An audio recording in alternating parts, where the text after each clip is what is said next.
the March. It says 11th of February. Well, I might just not put March in. Should say March.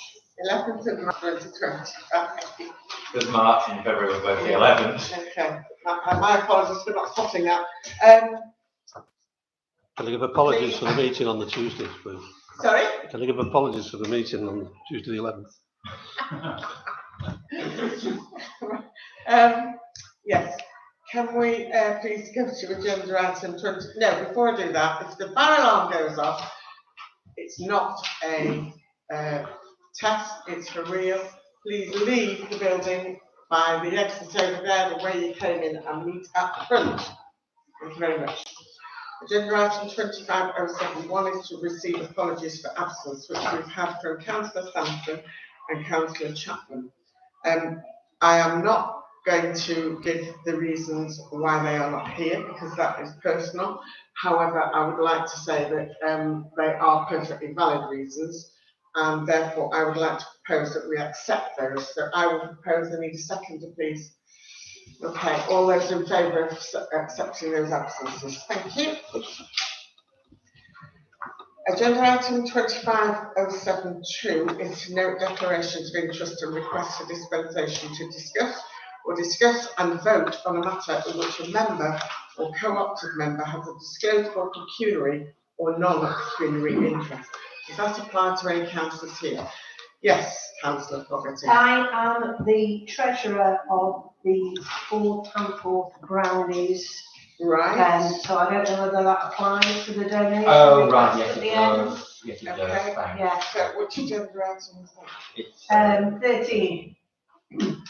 They're requesting money from the district. Oh yes, right. So Yeah. I'm the treasurer of the Ford Temple Brownies, so obviously I won't vote on that.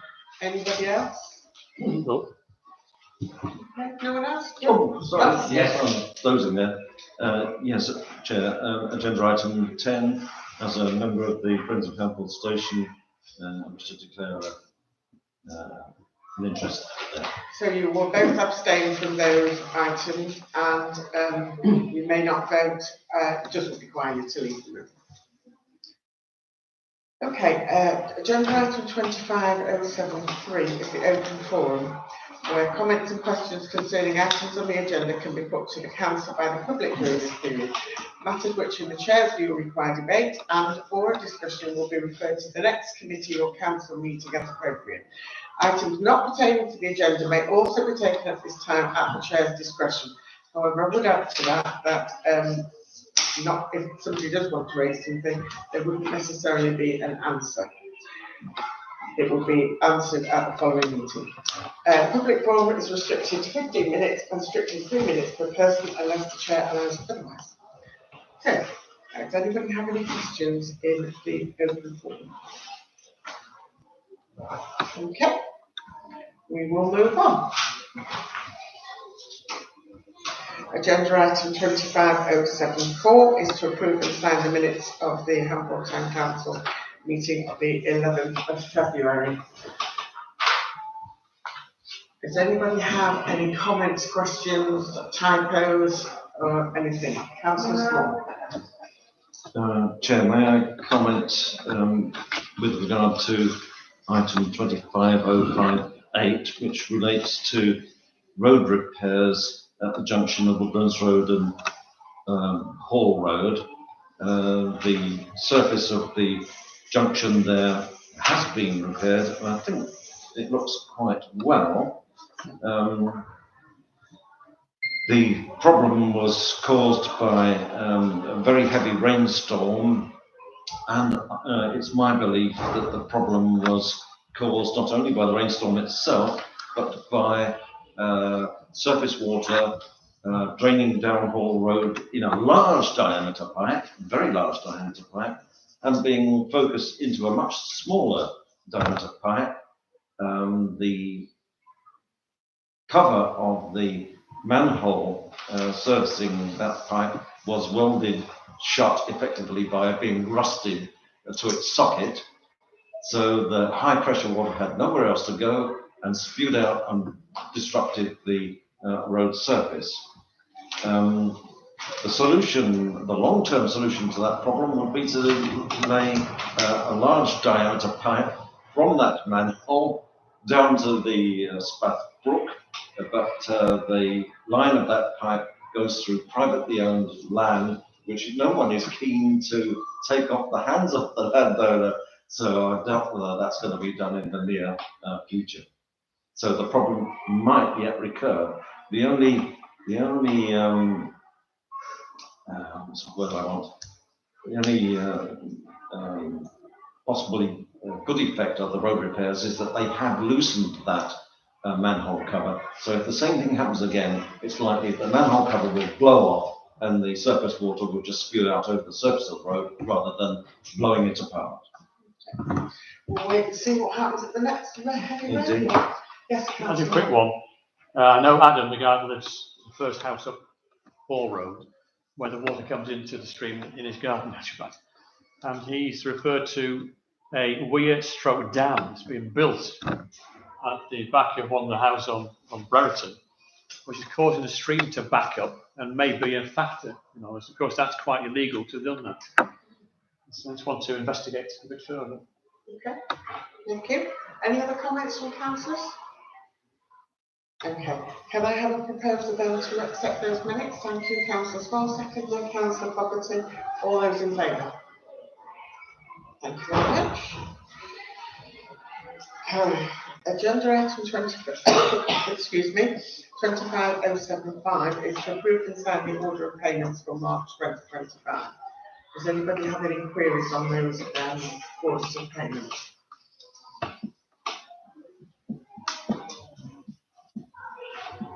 No? None from anybody? No. Good? Yes? No? No? So I thought I heard somebody say no. Okay, may I have a proposal then please to accept those minutes, accept those order of payments and a seconder. Thank you, Councillor Small and Councillor Jonathan. All those in favour? Thank you. Agenda item 25076 is to receive a report from the PCSO. I presume you have all had a copy. Councillor Royal isn't here. I do not. Should I? Don't think we need to read. I don't think we need to read through it. Does anybody have any issues or problems or questions with that? No? Okay. Can I have a proposal then please to accept that report and a seconder? Councillor Small, Councillor Moore. Can I just ask Yes. a quick question? Clark can probably tell me. Two of these incidents were MH related. Mental health. All right, thank you. Which one? There's item 1 under violence 14. I brought the wrong glasses. Oh, it's still violence on 14.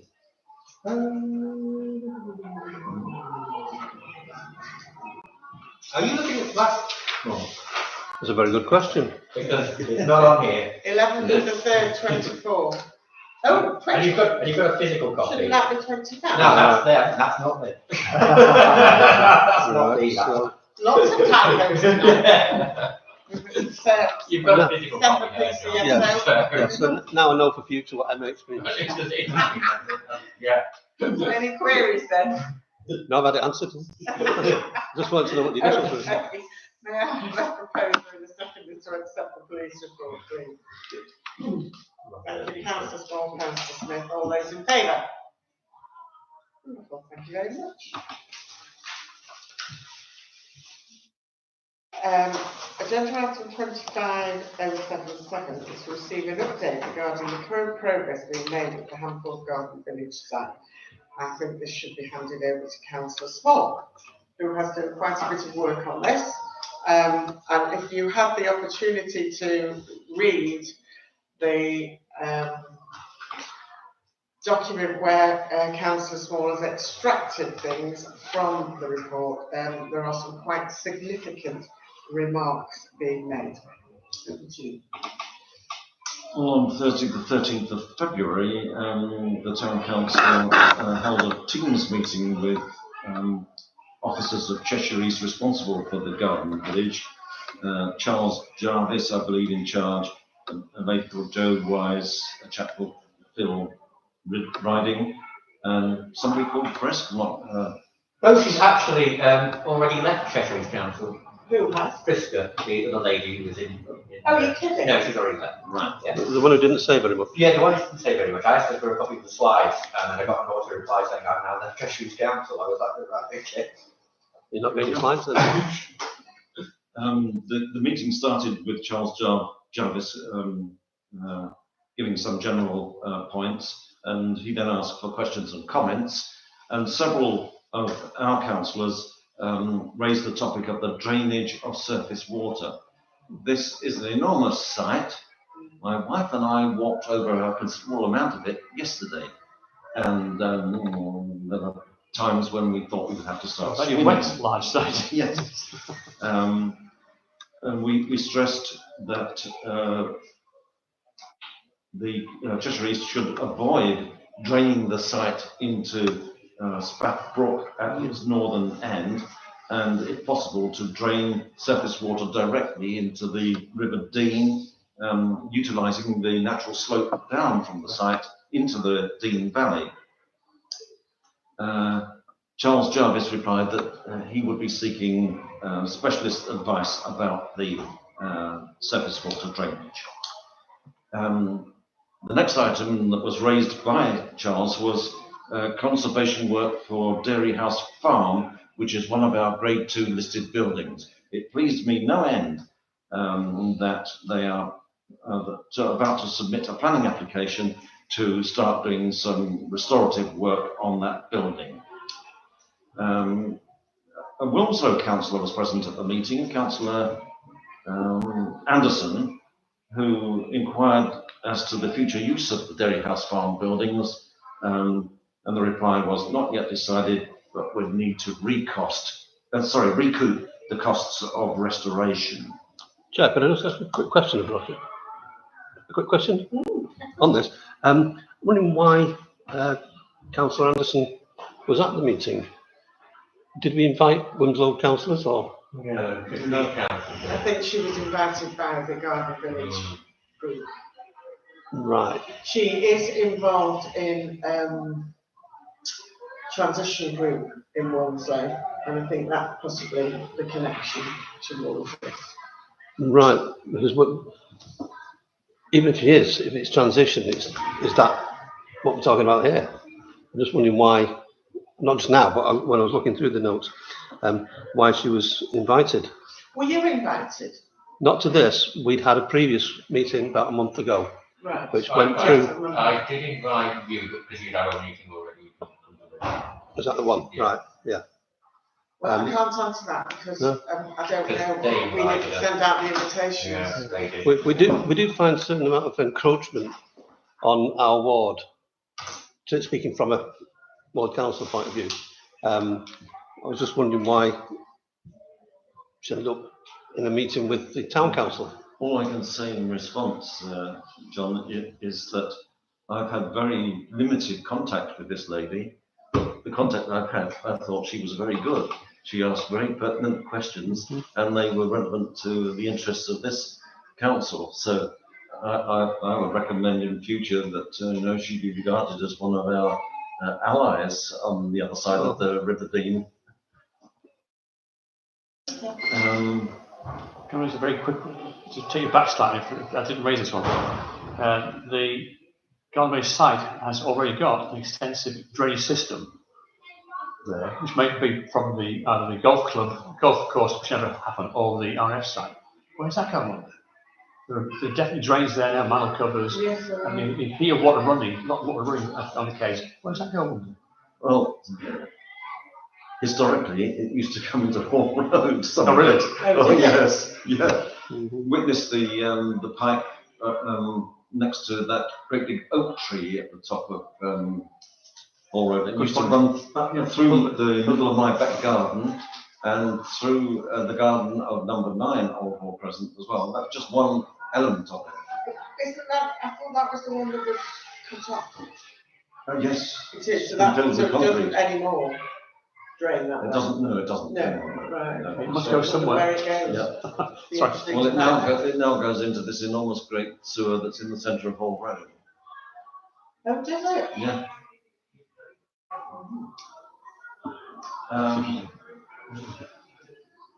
The next item on the agenda of that meeting was the initial preparation and infrastructure works. This will involve the establishment of an engineer's compound at the southeastern end of Dairy House Lane. If you go right down Dairy House Lane, there's a building there, a fairly modern building, which calls itself Dairy House Farm.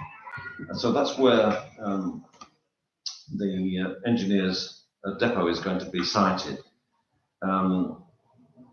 It's quite evident that work has already started on digging boreholes and trial pits, and there is some felling of trees underway as well. As far as my wife and I could see, they were fairly smallish trees, but nevertheless, they seem to be clearing these away to get access for the various tracked vehicles which are going in there. There was no discussion of the site access from the Dunbell roundabout. That wasn't discussed at all. Interestingly, the officers present at the Teams meeting said that the design of the new footbridge and pedestrian access to the station over the A34 is not yet complete, but we've already seen versions of that which look very fancy, with a spiral arrangement to bring cyclists down on this side of the A34. Station car park not discussed, but depends on the building of the first 150 houses, and that's not likely to be complete until 2029, I think it is. The start on house building will not occur until items of infrastructure are in place. The build-out rate is estimated at 150 homes a year. Our local farmer has been served with notices to quit, and when that was raised, the terse response which came back was, livestock is not permitted on council land, full stop. Councillor Harrison inquired about the potential effect of the revised National Planning Policy Framework and was told not much. Councillor Anderson inquired how a 10% increase in biodiversity was to be achieved, given the enormous size of the site. The response was, surveys were to be conducted, all ponds to be retained, but off-site compensation to occur. And presumably that's not going to occur in Handful. Just on that point, the amount of wild grass that is on that site now, I think is very, very diverse, isn't it? I mean, it's got trees, it's got bushes, it's got everything. It'd be difficult to increase that by 10% because we're going to be building islands, aren't we, of houses, and surrounding those islands of houses will be the current plants that are there now. Sure. It's not going to lift them up, are we? So I'd be surprised if you can get 10% up.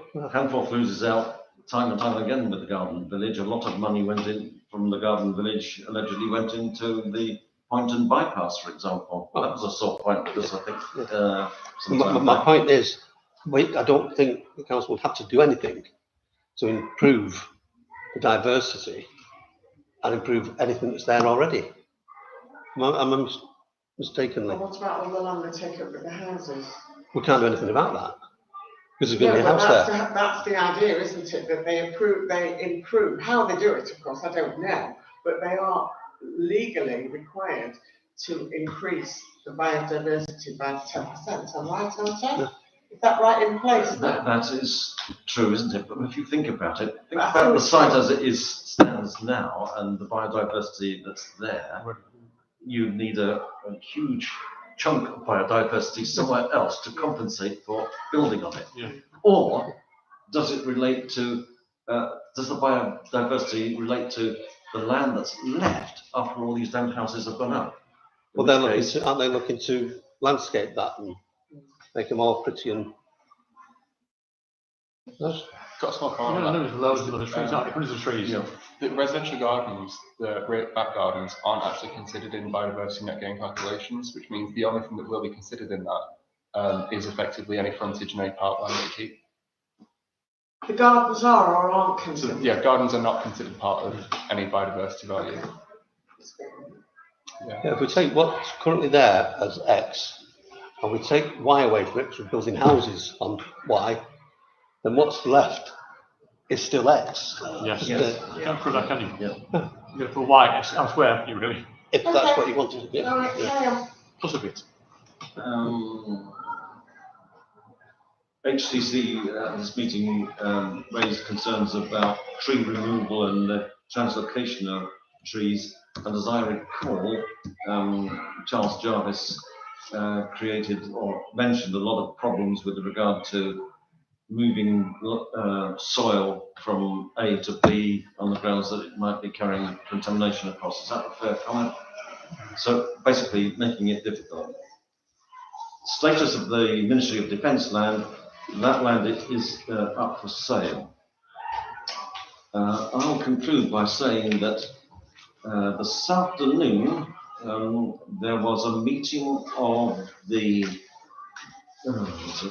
Economy and Growth Committee, and the topic 11 on their agenda was progressing the delivery of the Handforth Garden Village. And to keep my contribution here very short, it was the unanimous decision of that committee that Cheshire East would enter into a MAID partnership with Homes England, Lloyds Banking Group and Barrett Redrow PLC.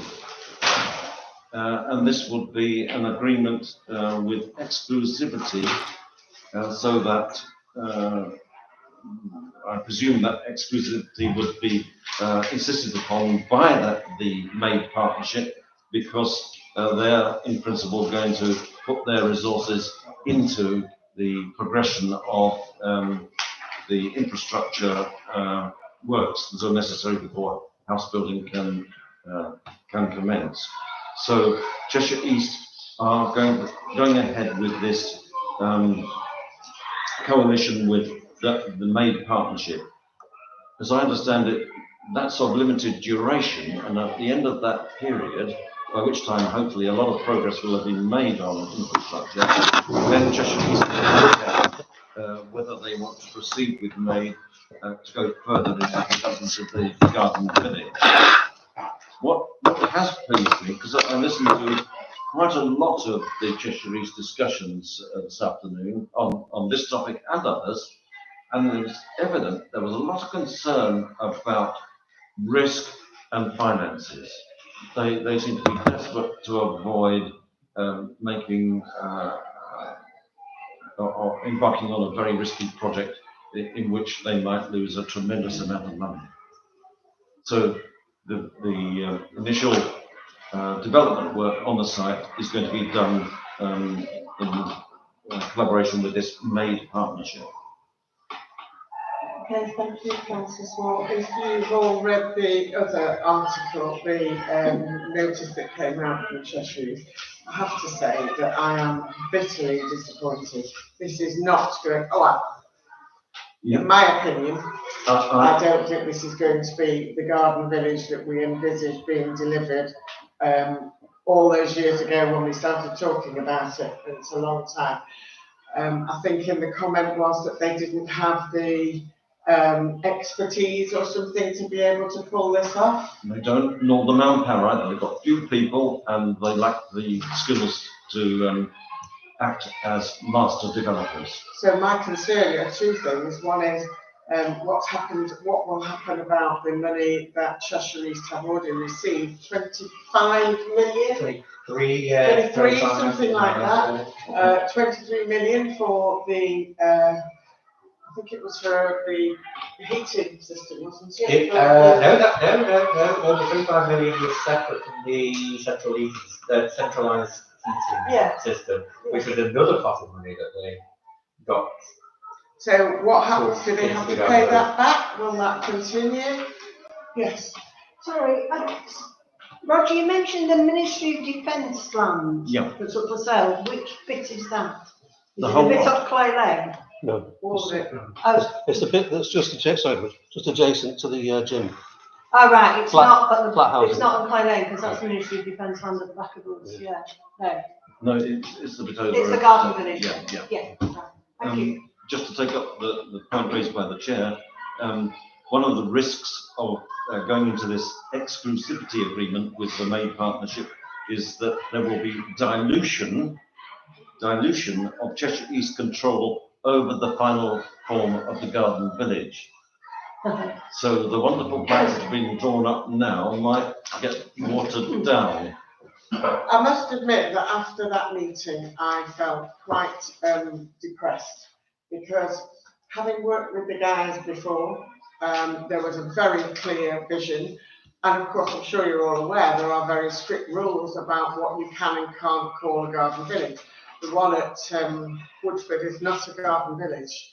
They call it a garden village, but it isn't a garden village. There are only, I think it's something like 5 in the UK, and it 4 or 5, and this was going to be number 6.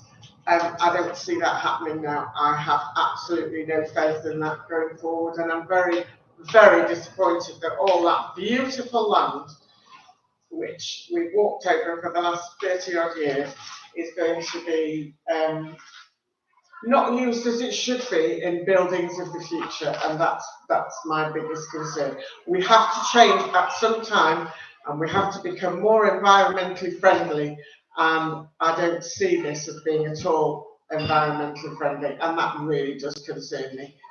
So that's all I've got to say. If anybody else wants to say anything else?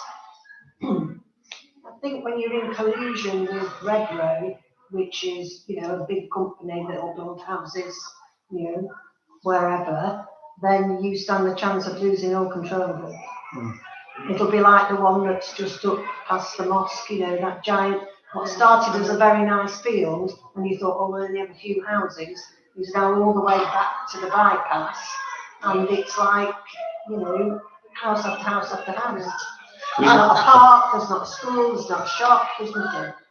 I know. The other side of the coin is that if Cheshire East did not go with this collaboration with MAID, they would continue on their own with this small number of personnel who lack the necessary expertise and who would almost certainly be bound to make very expensive mistakes.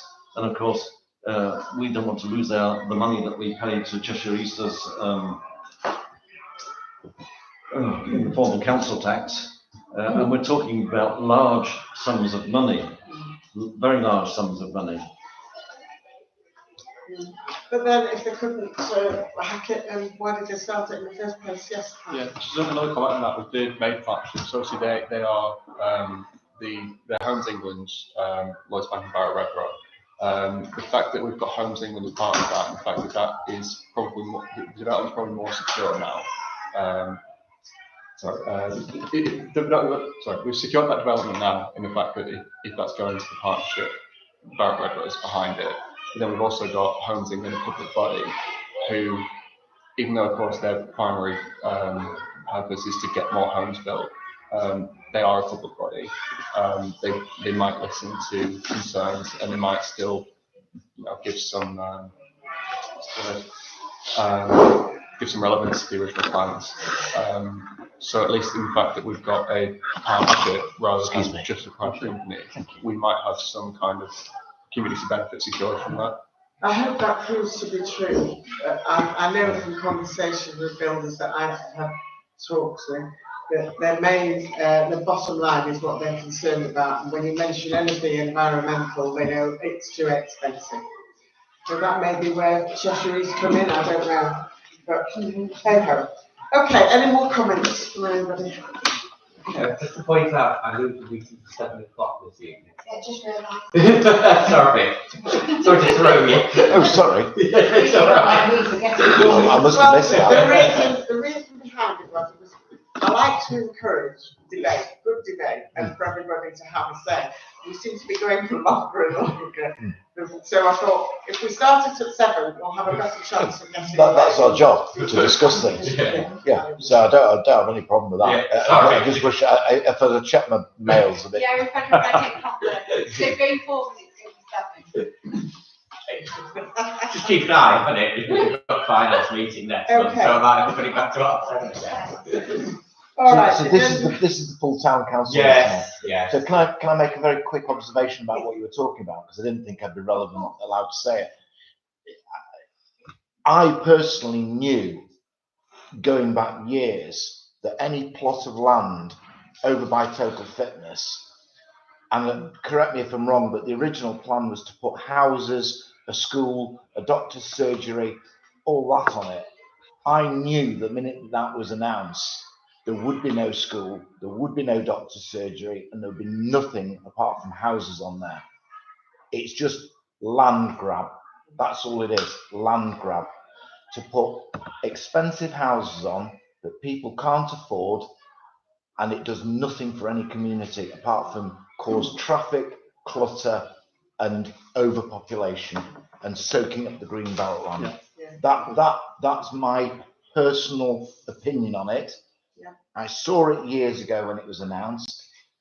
I knew it was never going to happen. Don't ask me why, but I know what developers are like. And there would be no school, no doctors, no shops, no nothing. Because they're not legally required until, is it 250 houses or something like that? There's a certain number. Yeah. Once they reach that number, they've got to do things like schools and what have you. But they what won't. will happen who? They won't. Yeah. They'll never do it. The other concern is the one that you raised quite rightly is, where's all the affordable housing for people who can't afford houses? Because if you look at those in Woodford, and if you look at the ones on the Jones side, they're phenomenal prices. Chair, can I say, my understanding was that the plans were to have from 1 bedroom up to 5 bedroom houses. 1 bedroom ones particularly for elderly, and placing those near the school, because the kids come out and they go to grandma's. That's the way that they were looking at this, and what we were briefed. But they wouldn't. The original plans, though, weren't Yeah, but they wouldn't be able to build all those houses without a school as well, because all those children on those estates have got to be educated. They won't get in Wilmslow because that's full. They won't get in St Paul's because that's full. So they'll have to build, and they'll have to start it on a junior school and then a secondary school. It won't. Wait and see, shall we? It will happen. I'm not going to hold my breath. It'll never happen. Very Never last happen. comment, please. And depend Jones, they have some affordable housing on Sunfield. Yes, they have, but in my personal opinion, it's not enough. I correct myself, smaller houses, but they're affordable, don't they? That's But, just a personal like opinion. terrace type. I would like people to be able to afford to buy a home. And not enough of them. There don't seem to be enough. Okay, enough of that discussion.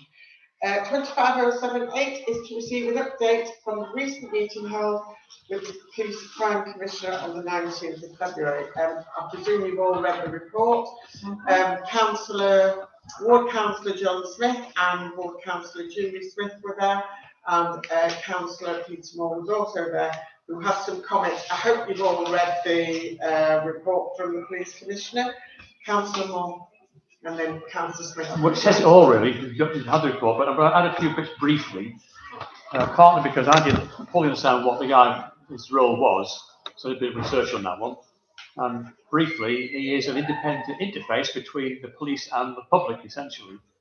And some of his key areas are to provide strategic oversight and accountability for police within a specific area. That's probably a key point. This is actually for Cheshire, just for the whole area, and could be therefore made specific and tailored to suit the area. He covers budget management, so he sets the precepts and all that sort of thing. Controls the purse strings, essentially. What is a bit surprising, he can appoint and sack the Chief Constable. He has a lot of power. And of course, he's the one that makes the Chief Constable accountable. He's the one that's checking on our behalf. Another bit, which we'll come back to what he was saying on the day, is to sort of promote public engagement and consultation. So he is, again, that interface between the public and the police. And he's independent, as I said before. That's the key, I guess, aim for this, to make something that's independent. I don't like it, to be honest, I've said all that. And what's interesting is that the Liberal Party would scrap it. The Labour mayors as a group would scrap it. Labour are reviewing it currently as we speak. And I think the problem you've got is this thing is it's in parallel in a sense.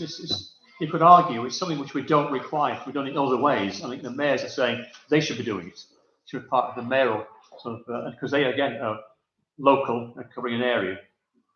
Now, what he did cover, which you've seen, but I'll cover it briefly again, and make some brief comments.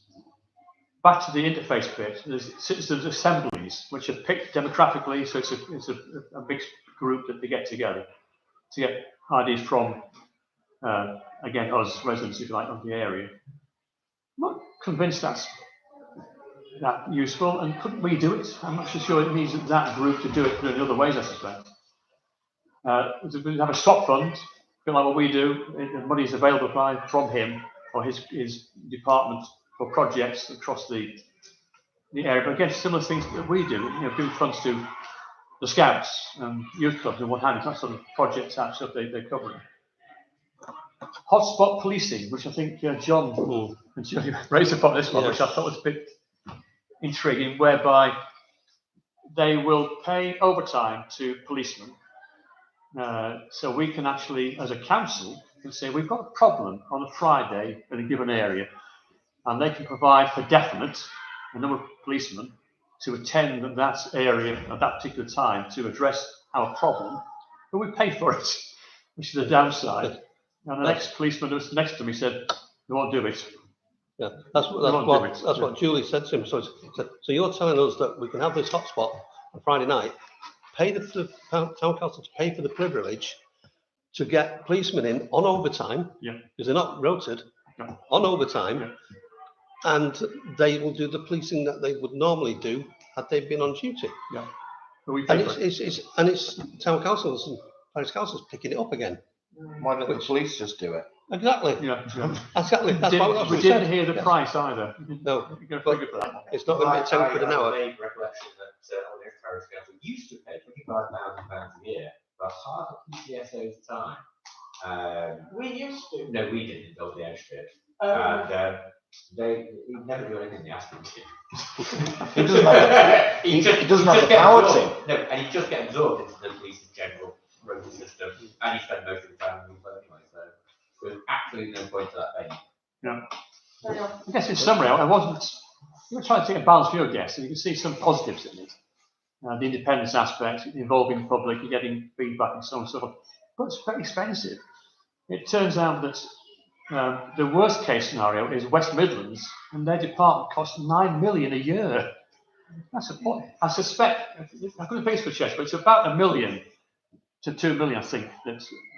He's got 18 people working for it, apparently. How many? 18 people working for it. So again, a mixed view, but on balance, not very impressed. Not quite sure there's a real need for it, and that's sort of costing. And I think it was probably a bit of a box ticking exercise, really. Yeah. And why wasn't a Zoom meeting? Why did I spend an hour driving there and back, expending fuel? Well, could we Zoom or whatever? So yeah. I think a bit negative, I suppose, but that's the. I'll try not to be, but. I think John probably agreed with me. I got most of what Peter said. I think one of the things he did mention, I think he said that his patch includes the Wirral. Oh, yes. Yeah, so it's East and West Cheshire and Wirral. Yeah. That flashpoint precinct, which we just mentioned, one thing that was concerning was that what they're going to do from the future is when the PCSO retires, they're not replacing. Oh, yes. Going to bring PCSOs? No, when a PCSO retires, they're not going to replace. Oh. So, Okay, so when Gareth gets back, make him feel very welcome, so he doesn't retire. He might be sick of the kids now, don't he? Yes, we will. Yeah.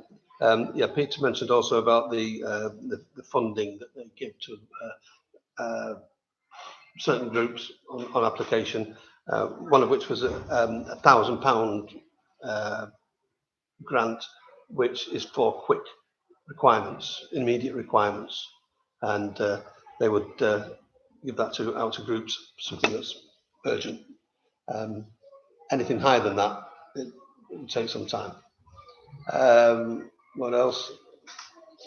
He seemed to be trying to be an Andy Burnham lookalike, both in looks, suit, shoes, and what he was spewing. Not that I'm against Andy Burnham, but that's what he seemed to be basing his act on. A lot of the people in there from the different town councils and some ward councillors, they're asking, when we're going to get help, when are we going to get more police, when are we get the PCSOs doing this, doing that. And most of them had major issues.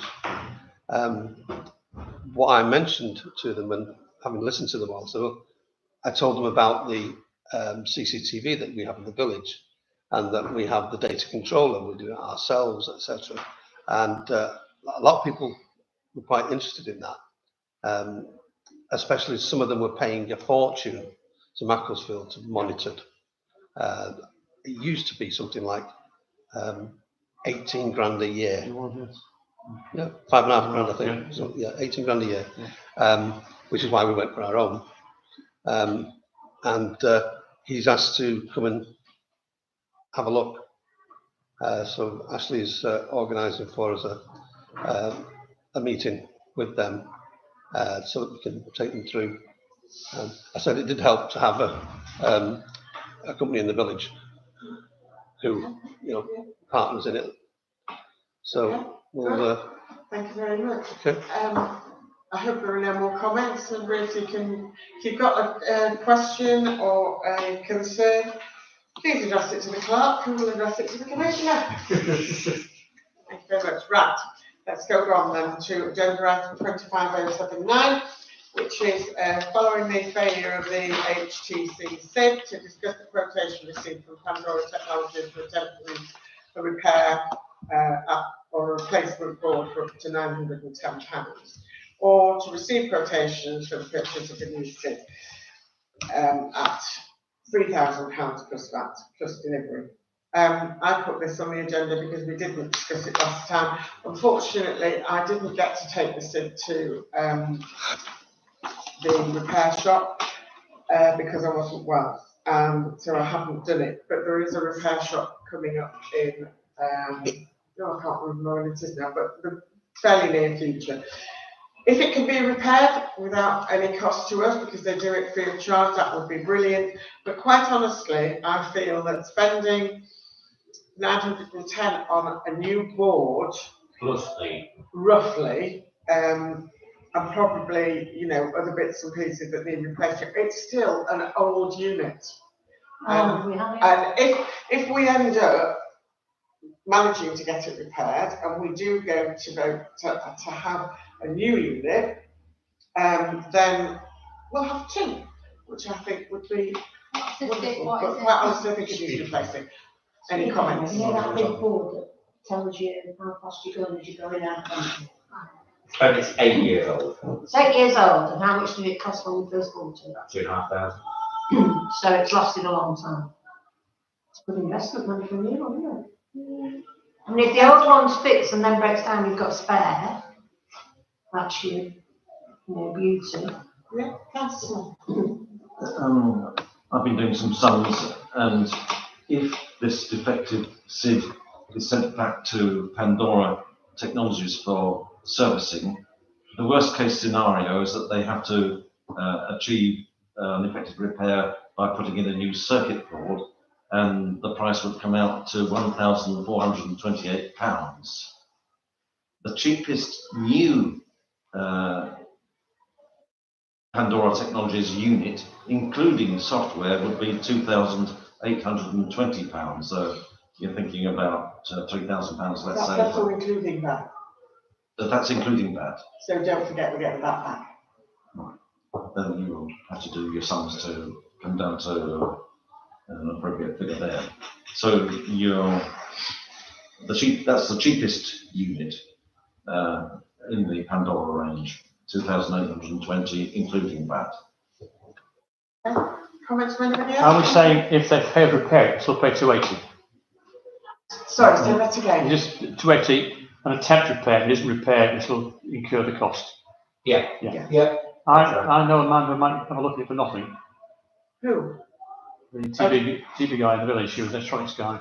Oh, right, okay. He repairs things. It's occurred to me, might be worth, he'll have a look for nothing, I'm certain. Just to, Well, yes. it's purely electronics rather than Yeah. something to do with software or whatever.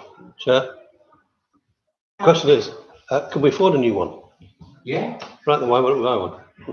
And if Peter gets that one up and running, Yeah. as been said, we've got a spare.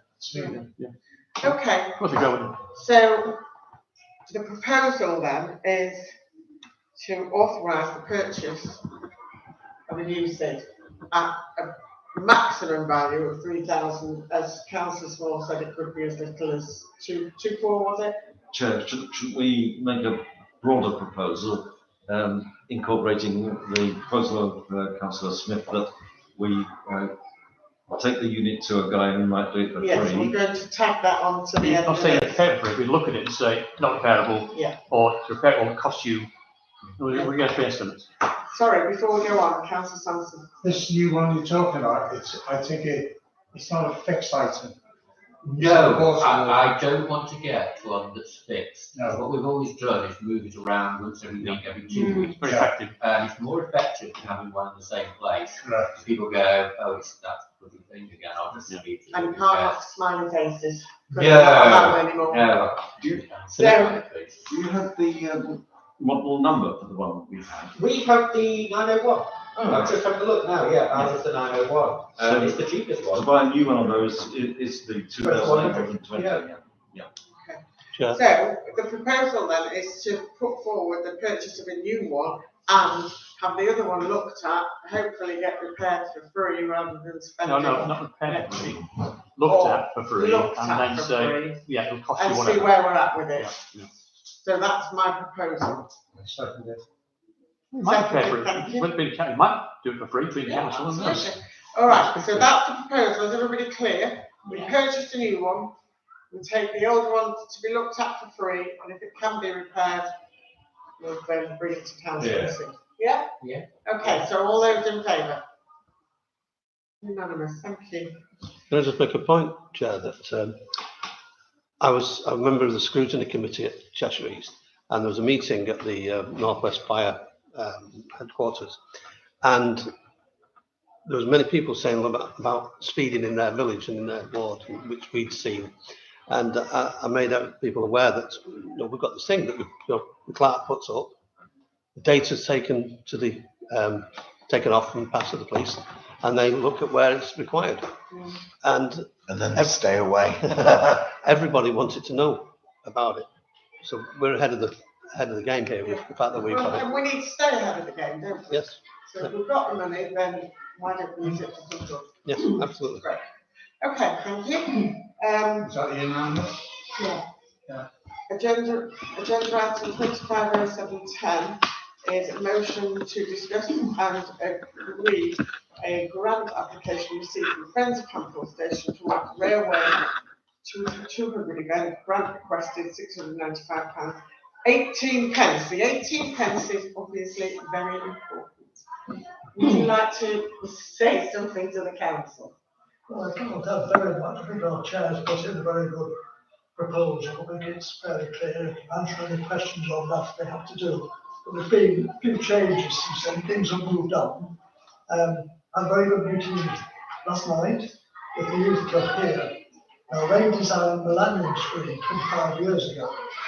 And it's quite interesting that one of the people who was there recognised one of the persons who designed it 25 years ago and thinks that their children are now at the stage where they could help design the proposed one for Railway 200. So a good response there. We're going ahead with the youth club, and the hope that the youth club will work with our artists to produce a screen that will include not only Railway 200 but also Hamforth in this year. And Network Rail are also coming on board now. They're going to give a presentation to the group on safety, STEM, which is science, technology, engineering and mathematics, and give the opportunity for careers in the rail industry. So Network Rail are now working quite closely with us as they are with the more slowly on the lifts themselves. So that's something new there. We had a meeting today about the rail tour. And again, we've now decided to make it a Cheshire event. It's a very long line from Manchester to Crewe, which was closed originally. Very much different people from Manchester to the middle area here. There's going to be a Cheshire one from Handforth and Style to Crewe. So again, that is moving well. This bit is really for publicity and education of people. Not only to have the flags that talk about to show what's happening, because it is a nationwide event. It's going to be very big. It's going to go on. There's going to be a train crisscrossing across the country.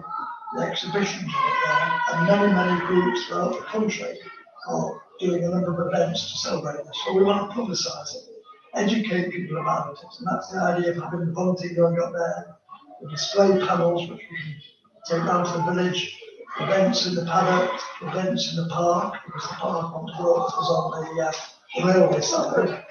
So it's all putting it together there, and encourage Lake Northern, who own the run the station.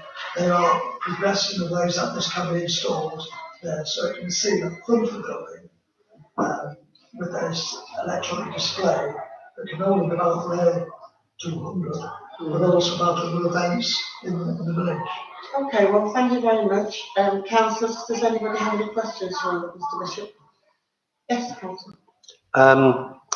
This device, this screen, is it portable? Does it have to stay where it's put? It is. It's portable. We hope we might be able to take to an event in the paddock. That's what I was going to say, because you said about the Christmas switch on and VE Day, etc. So it is portable. Is it going to be on view at the station permanently? 24/7 sort of thing. We hope to be in the front window, so it's seen from the roadside there. Yes, right. You can see it when the station's closed. Okay. And if there was other organisations who might benefit from it, can it be used by other organisations? Fantastic question, I don't think.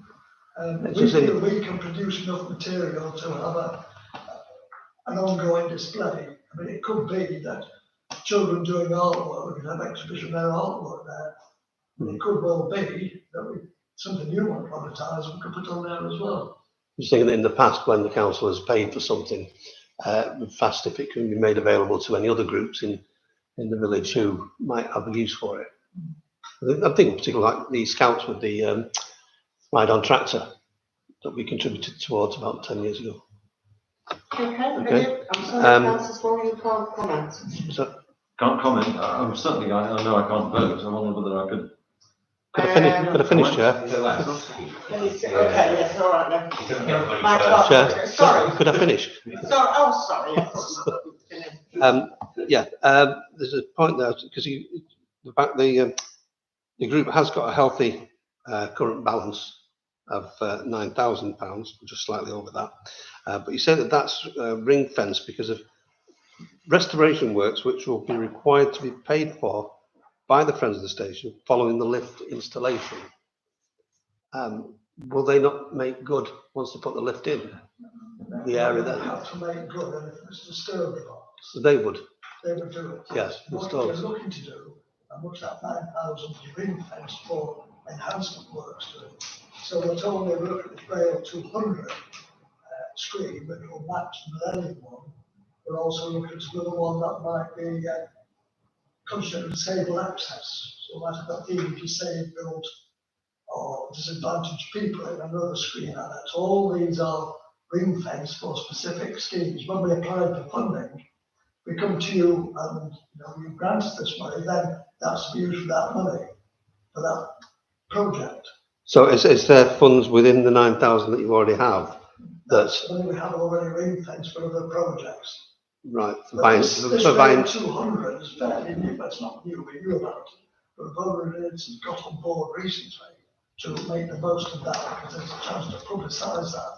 And again, it's getting people onto the railway, getting them off the roads, it's celebrating what railways have been like the last 200 years. Okay. I don't know if I asked it correctly there, the question. I was saying about the following the installation, there will be some roads required. The Network Rail, whoever it is, will make those good. But then, is there other works that you're going to need to do? Restoration works? Restoration, what we want to do, if they put in a basic fence, we're trying to go that's enhanced on that basic design. And one thought to be involved with schools, various groups, design elements that the artists will build in to enhance fence. Oh, so it's an artist who will be doing it, not the group.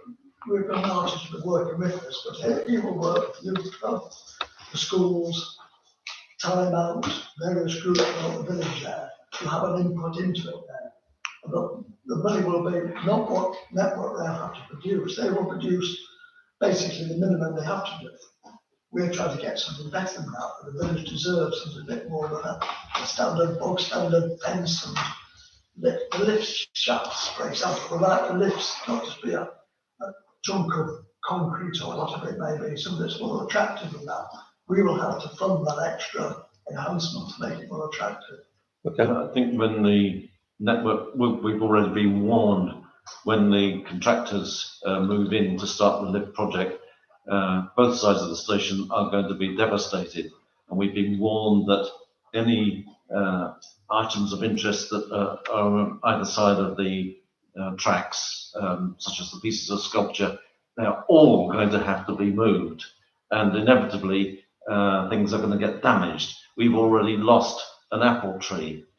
We've got a memorial birch tree from the First World War. Oh, it's a memorial for the First World War, prisoners of war. That's going to have to go. So you can imagine what it's going to be like when they remove some of the sculptures which have been embedded for donkey's years. When they take them out, they're going to get broken. It's omelets and eggs, isn't it? It's going to be a mammoth job. And there's the whole of the Rotary Garden. That's going to be flattened basically. And how do we rebuild that? I don't think Rotary could afford to. Okay. Councillor Smith, anything else? Anybody else? Councillor Hall? I was taking John's very good point about other people using the display. We're working currently on improving the council's communications to the world at large. That would be ideal if we can have that on occasion. It's something important to get out to the residents. If there's a caveat, I think that would be one I will put in, that we can use it with agreement, obviously timings and what have you, when it's appropriate. So, yeah, good point, John. Just a couple of quick questions. Of the 9,000 odd pounds that's been mentioned before, you've not spent any of that yet. We can't. I've spent some, yes. And the council have provided this 9,000 pounds. No, that's not true. That's a current balance in their account. Right. Okay. Did you say you can't spend that £9,000? Fundamentally, yeah, that's true. Because we've had a total embargo on doing anything infrastructure-wise on the station until the lifts are installed. Right. That's why nothing much seems to be happening down at platform level at the moment. Okay. Total embargo. Does that answer your question? Not really. I'm just. You're thinking they're asking us for this money and they've got £9,000 in the bank? Just crossed my mind, yeah. Okay. Our aim, as part of the Access for All bid we contributed to, we offered to bid for £50,000 worth of enhancements. From where? The Lottery, the Arts Council, Handforth Town Council, anybody we can find. There's a lot of sources of funding there. Money, I often say money isn't a problem. Do you ever do events for the public to participate and contribute? Usually public are involved in designing it or contribute to it, usually yes. How do they contribute? They would attend a workshop by an artist, for example, and they would come up with ideas, as was done for the Millennium Scream. An artist came in here and they got ideas, they went down the village, and that screen shows the history of Handforth. So the public pay for that? No, they don't pay for that. No, right. The grant that we would get would pay for that artist to hold a workshop. Right. Part of this grant application relates to the fact that as part of our contribution to Railway 200, we will collaborate with the Handforth Mechanical Engineering Society and we have a letter of intent from them to this effect, that they will run a day whereby all the donations made for their train rides in the park will go to the official charity of Railway 200, which is Alzheimer's Research UK. So we have a fundraising element to this project that we're involved in for Railway 200. And I just seem to remember a few meetings ago when the lifts were proposed, Roger came to us about putting artwork in it and asked for money for artwork in it, which was rejected by us because you could get the schools to do it for free. So what's the difference between that and this? The schools can design it for free. Yeah. But the implementation of it would have to be material that Network Rail are happy with. For example, the cladding to the, normally they had to have cladding over the shafts. And they will be standard panels of. So Network Rail would approve and authorise their brand new lift shafts to be customised. Yes, they would have to approve it and they would have to Yeah. actually arrange the work. We couldn't do it. No. Their own contractor would have to do it and we have to pay for that. Right. For the enhanced element of it. Okay. Mr. Sum up then. One final question, Sorry. Chair. I think it's one I've asked before of other people requesting cash for something of a, quite a sizable sum, £526. If this evening the council vote against providing this funds, would you buy it out of your own money? We would go to other sources for funding. We have other ones that we want to apply to. Waitrose, for example, we've had money from them in the past. We go to them. We go to the Evans Arnold's Trust. We've had money from them before again. The Railway Community Network, which is a national organisation, used to be called ACOL, Association of Community Rail Partnerships, and we were one of the founding members of that. We go to them. They have £1,000 Transport for Greater Manchester. We convince them that some of these projects we're doing here are of benefit to Transport for Greater Manchester. So there's plenty of sources of funding, but we want to get going with this. We want people to know what Railway 200 is, to see bunting up there, and we have a display about Railway 200. So we want to get going as soon as we can, but we hope you'll support us tonight. But if you don't, we will have to delay it a bit once we find other sources of funding, because you have to apply for it and wait for the meeting and wait for the decision. It takes time. Thanks for the full answer. Can I very briefly come back to the business of the use of the display screen? Of course, we would be prepared. It's mobile. We would be prepared to loan it to the town council for their use at special meetings and so on. And as regards its use in the station, we have the full support of Northern Rail, who are the who's called the leaseholders of the station, and also the Network Rail area station manager, Peter King. So, Okay. Are you a registered charity? No. No. Right. Okay. I think we've had enough. Quickly, I'd Very like to see it being quickly. used there for our purposes, removed. Yeah. It's a good point. That's All true. right. Then the motion is, but my final question is, do we have the funds? Yes. Yes. Okay. So the motion is to whether we agree the grant application from the Friends of Campbell Station for the Railway 200 event, and the amount requested is £695.18. So I will propose that motion. May I have a seconder? Councillor Smith. All those in favour of granting the money? Okay, thank you. Motion passed. Abstention. Oh, sorry. Have we got an abstention? Two. Oh, obviously, Councillor Small can't vote. Again. Sorry? Against. Oh, again. Against. Anybody sorry. against? Again, sorry.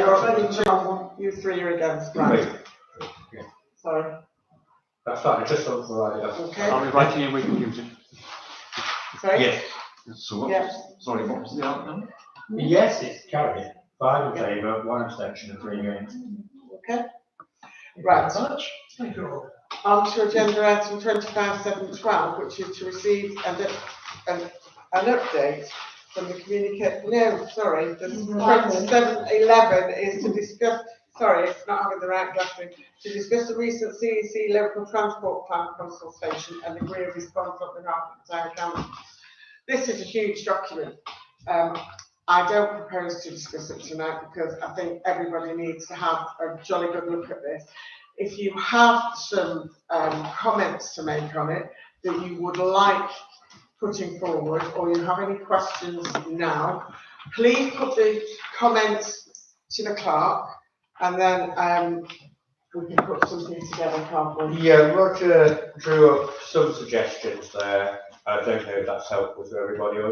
Has everybody got a copy of Yeah, I've that? got the agenda back. Joe, if I may, what I thought about this document was that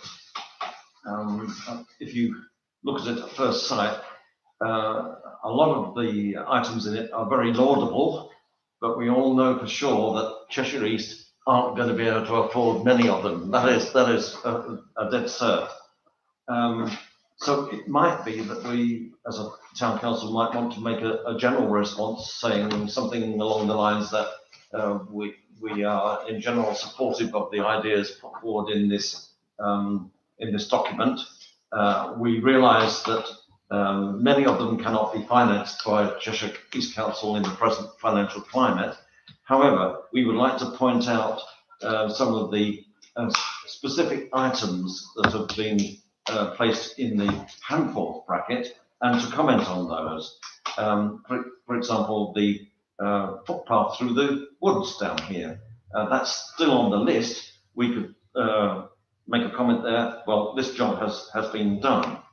Coming back to the station again, Network Rail have been awfully slow in getting on with the job.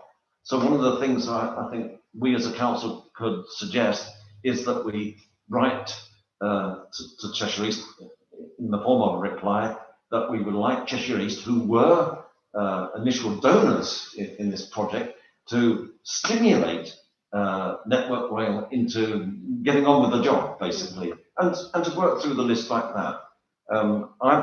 I put a few comments out to you all relating to areas of handforth and projects that I know something about, but I'm only too well aware that there are lots of other little things like, I don't know, parking on the Spath Lane estate and things like that, where I'm a little bit ignorant.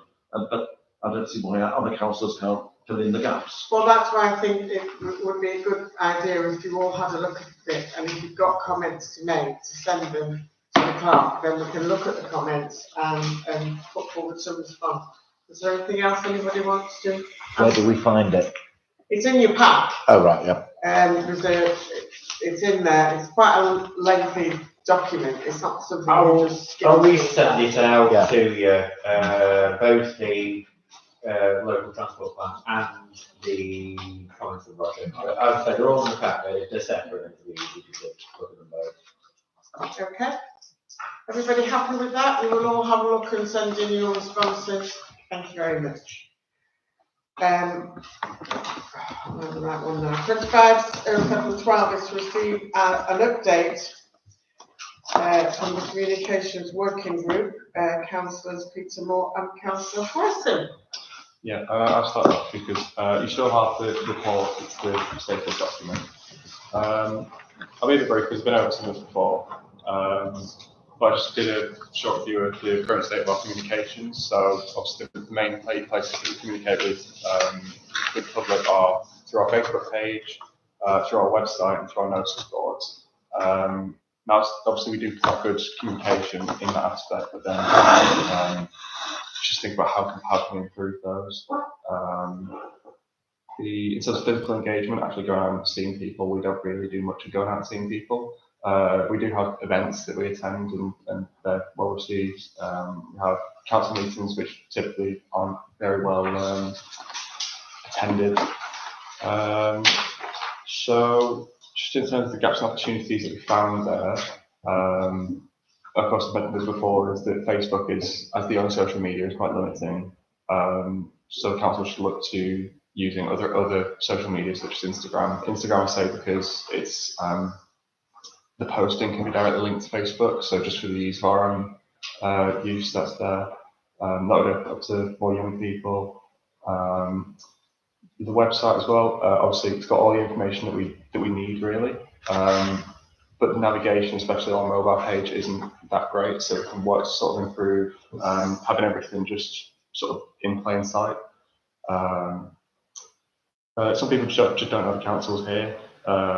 So if we can sort of work to improve people's understanding and education of what council is and what we do, we can do that by just sort of summarising things that we do, summarise our meetings, keep on posting updates on what we're doing and how we're doing it.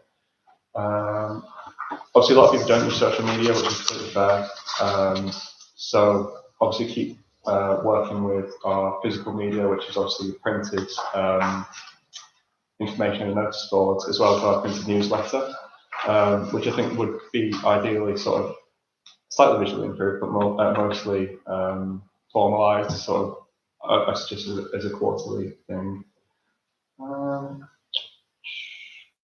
Some other opportunity I think would just be for us to hear from residents. So if we can host more in-person events, I know the council has tried surgeries in the past, but if we can give it more of a focus for something that people want to come, because a lot of people don't, if they see a council event, they think, I'll complain about my potholes or something, which is fair as well.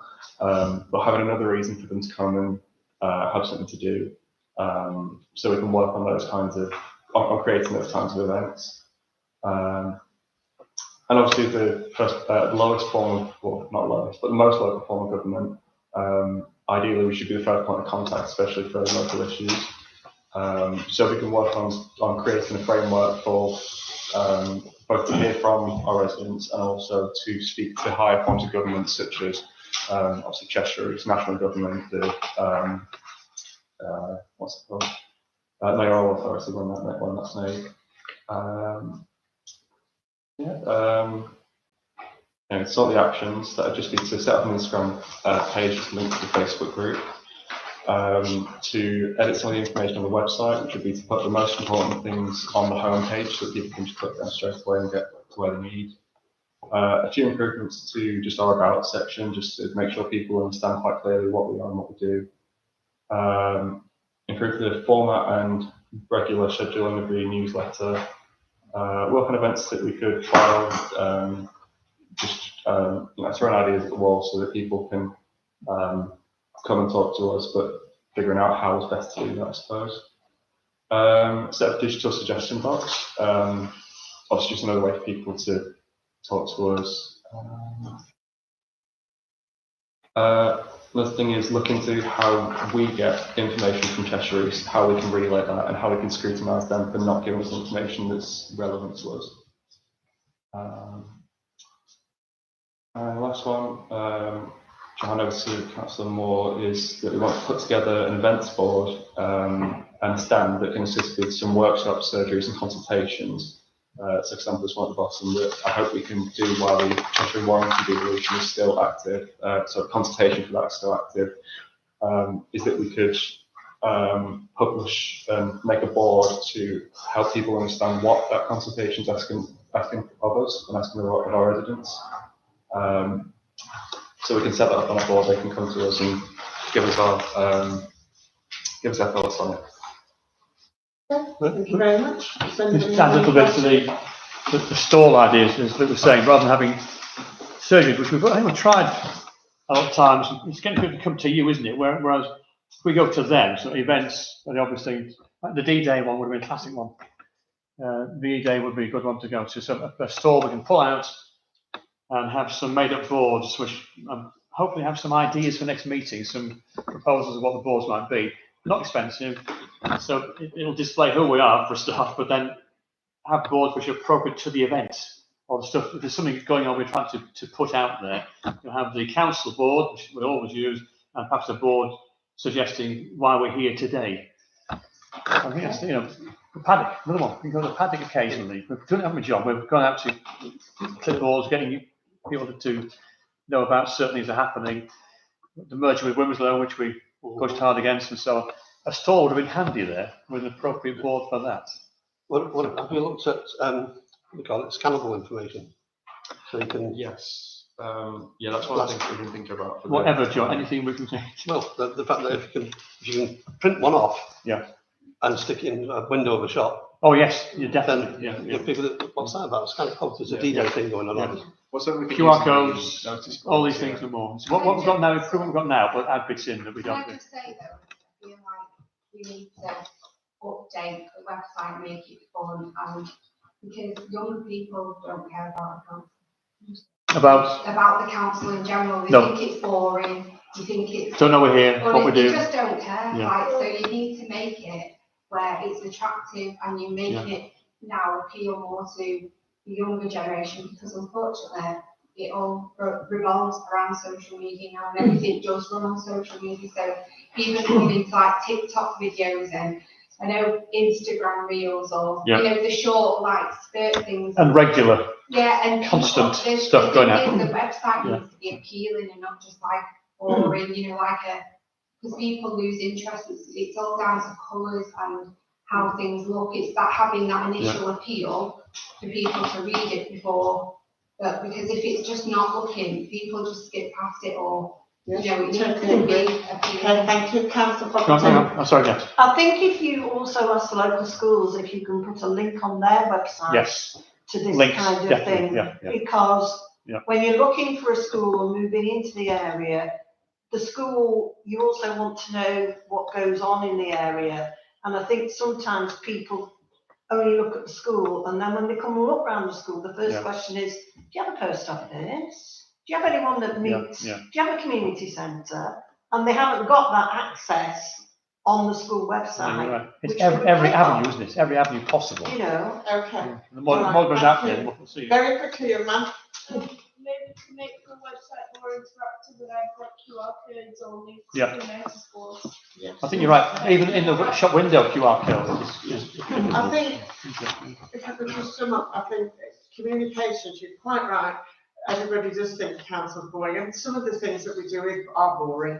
You know, they are just ticking boxes and doing things. But there's an awful lot of really important stuff that we do for the community, like giving grants to the station, buying, supporting the local school and all the rest of it. All these kind of things need to be better communicated to people. Because let's face it, we all give our time up free to decide on these things, and people need to know what we're doing and why we're doing it and what we're supporting. And it's I like think just it's really little important. videos that, like, you know, when you're going out into the community about what you're doing and making them a bit fun about what you know, obviously that whole thing, remember with Jackie Reeve or whatever, that put handful literally on the map, and everyone was just talking about like, oh my god, it's do that, and it went viral with millions, So it's not that handful's not already been out there, because people already know, but you've got to bring everyone's attention back to it again and make people be like, oh right, because the councils around are boring, so if you make yourselves different and make it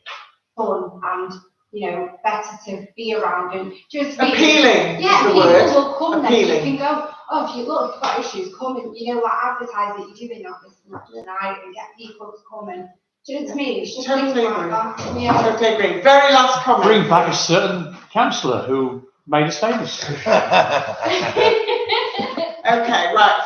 Time is getting on, ladies and gentlemen. Thank you very much to Councillor Harris and Councillor Moore for your hard work. I know we've been having a lot of discussion together. I hope we'll be able to move forward with that one. Thank you very much. Okay, agenda item 25/7/13 is to receive notices and correspondence. We've had a request from Chout to join a Zoom meeting on Thursday the 13th of March at 6:30 to get an overview of the local council's responses to the CEC local transport plan. I thought we had till April to respond to that. Yeah, you probably do. This is why Chout holding a meeting. This is why what? Chout holding a meeting, just to get, they're holding a meeting, sorry, to get different councils' responses, to form their response. Okay, well, I'll be attending. Sorry, yeah. Is there anybody else who wants to attend? I'll give you a report once. Go on, I'll attend. Pardon? I'll attend with you. We're in different rooms. In a different mode. Do you report together? Yes, you can go in the scullery. Okay, and a request received from Hampton District Girl Guiding Association for a donation toward this year's 2025 Scarecrow Festival. Now, last year we gave £50 and I gave it from my chairs fund. I do have some money left in the chairs fund. However, there is an item that we'll probably need to use that chairs fund for. So I would like to request that the council support that. And 50 quid was just what I threw out last year. So if anybody's got any comments about that, yes, Councillor Smith.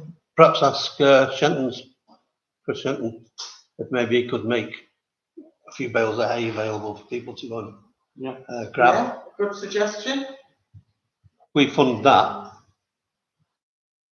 and it's Okay. not going to be a great deal of money, I don't Good think. thought, that, John. What's it for, like the £50 that you gave last year? What's it for a They buy prize? Easter eggs to give us prizes. Oh, right, okay. So I don't know how many we bought.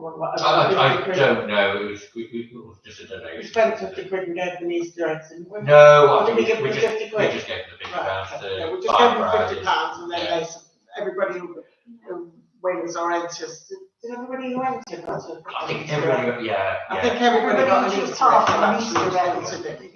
You had one in your front garden, Easter egg as well. Okay, so can I propose then that we have a £50 donation to them, and can I have a seconder? Thank you, Councillor Smith. All those in favour? I can't vote. Okay. Chair, Yes. can I just jump back quickly with a bit of Yes. information regarding item 11, Item local 11, transport plan? I had a conversation yesterday with the driver of the 312. Yes. Oh, right. And she was told that the service will be ending, I think it said end of March. End of March? Yes. Yeah. And we haven't been told. I think it's been published, but I don't know What's where. her name? But This the, is the problem, isn't it? Yeah. These things are published in Yeah. some kind of alternate universe. yeah, I but think. obviously they're telling the staff first, aren't they? But she said that, she said that on many days, she just has about £6 that she's taken, Oh, wow. which Well, was if nice, people nice to don't have. use But it, they're going to lose it, exactly, aren't they? It's as yeah. simple as But that was paid for by S106 money. If you remember, we were chasing it because the next building, they were giving 204,000, I think it was, to Stockport for the bus. However, we managed to get it. Well, Craig helped out, Craig Brown, getting it to run from Handforth to. So that's something we need to put in this this request, isn't it? Yeah. Or comments or Yeah, whatever. that's come from the driver. Okay. Thank you, sir. Okay, anything One else? point of interest, are we aware as a town council of what been painted all over the house at the top of Oh my God, to see Kingston it, Road? Yeah. You know, the White House at the House, top of. you know, the White House next to the Pinewood, it used to be Staff quarters. and then before that was St Mary's Church Hall. Where the and Pelican there's- Crossing and is. Playground, Pinewood, has had quite an Oh, offensive yes, okay. black painted thing across it. I I don't know whether spoke it's to the been agency recorded. managers for the Pardon? I spoke to the agency managers for the Oh. building. They're aware of it and they sent some people down to clear it, but they haven't managed to yet. Yeah, that's fine, I just So thought, it's in it's, hand. as you come into Handforth, it's not Yeah. Oh, very, yeah, see, yeah. it's very fun. I know, it's a bit yesterday lunchtime around. Following on from last month's meeting, where you were invited by the Parish Council with London, so on and so forth. Peter and Luke, they'd like to be on 28th of March, 4 o'clock, online fine. About the devolution. Oh, right. It just reminded me what Luke written in. But she got back to me today and said 28th of March at 4 o'clock. About the Cheshire and Wallington devolution stuff. Okay. I don't know why they want to discuss it on the council, but Okay, I'll sorry. leave it to you guys. The view I get of it is that it's going to go ahead anyway, It is. because there's a big carrot at the end. I don't know if they're also talking about the concurrent with that is devolution of items down to local town and parish council as well. That might be forming part of their reasoning behind this. Okay, Councillor Sampson. Just a quickie, from last month's meeting, at the police report, Councillor So you're going to speak to the police? I've not had a chance yet. I'm going to do it next week. I've been very busy at work, which has been a bit of a blight on my social life. But I'm going to speak to her next week, and I will get, You guys will be back there. because I've just had a little glance at it Yeah. again. Rubbish. Yeah, Okay, so you've got that in hand. you're very lucky that you didn't hear me read it out today. Thank you very much. And the last item is 250714. Sorry, can I make a very quick point? No, I'll close, no. No, it's important. Go on. Sadly, I was reading some old minutes today. Sadly, you will. Reading some old minutes today. I don't know why I have such a sad life, but that's another matter. And there was a reference in a meeting in 2001, I think it was, to it was 2001. reminded by John saying S106, and apparently it was £900,000 of money owed to this council that had never been claimed. What happened to it? It was meant to be raised in this meeting. Councillor John Smith is the one to answer that. But they've now readjusted the spreadsheet to Claimed make it it back. even harder To to understand. read, doesn't it?